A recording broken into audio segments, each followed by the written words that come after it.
Selliseid asju mängusituatsioonis ikka tekib.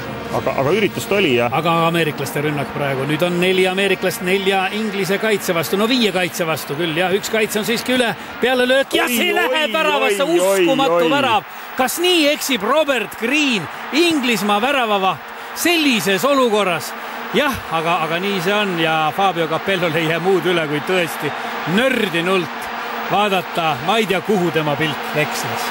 Jah, uskumatu värav. Uskumatu värav.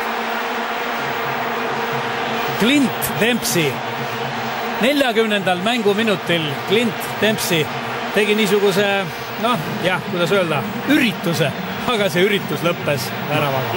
Löök ju oli, ei olnud küll kõige parem löök, aga selline mööda maad, mööda seda märga väljakut ja selliseid asju juhtub.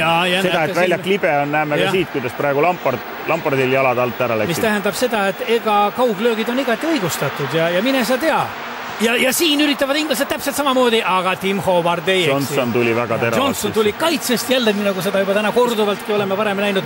Ja 16 meetri joone pealt põrutab Tim Howard muidugi reageeris väga täpselt, kontrollis palli lõpuni, pall jäi tema valdusesse ja siin siis niimoodi kätest laseb Robert